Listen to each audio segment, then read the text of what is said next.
Hi! Hello everyone. Ayan, April 26 na nga pala. Ayun, di ba na-restrict yung account ko last Monday, April 21. So, ayun. Yan, na-restrict siya. Permanently restricted na yung account ko. Kaya ako gumawa ng bagong account. And sa mga nagtatanong po, if naka-withdraw pa ba ako? Good thing, yes po.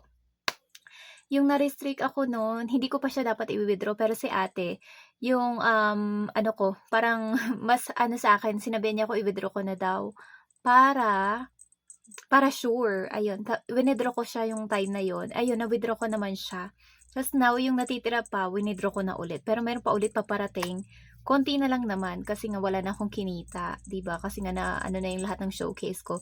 Good thing po ito, naka-withdraw naman ako. Thank you so much TikTok, kahit na ano ako, mahalaga naka-withdraw ako. Yan, kaya ingatan niyo yung account niyo guys, kasi ako alam niyo sa totoo lang, nung unang panahon, nung gumawa ako ng ano ko, nung wala nang naging affiliate ako, lahat ng video ko, old videos ko, pinaglalagyan ko ng basket kahit hindi quality.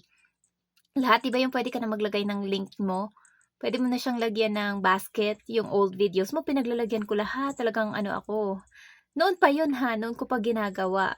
Pero nung recent ko na kasalanan, parang ano lang naman, dalawang magkasunod na basket yung ginawa ko. Pero yun, siguro na ano na si TikTok sa akin. Kaya yun.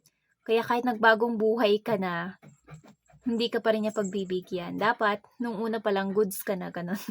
Kaya dito sa new account ko, pagbubutihin ko na, sana, natuto naman ako na maging ano, if mag-upload tayo, yung medyo quality naman, or quality. Ako medyo quality lang kasi hindi talaga ako magaling mag-edit. Ayun. So, sa inyo guys, good luck and good thing na withdraw ko pa siya. Pero actually, meron din akong isang account noon, nung meron pa yung main account ko. Meron din akong isang account. Ayun, na-restrict din yon after a day lang. After a day lang siya na-restrict. May kita din ako doon. Siguro 200. May 200 pesos ako doon kasi nag-live ako doon. Tapos na-restrict ako right after my live. Ayun. Pero yun, hindi ko na na-withdraw. After 3 months mo pa siya mawi-withdraw. Good thing naman itong sa main account ko. Mawi-withdraw ko siya kasi siyempre, panggastos din, di ba? Sayang din. Kaya sana mag-grow pa itong account ko para makapag-live na ako. May kita kasi sa live. Good luck sa inyo guys.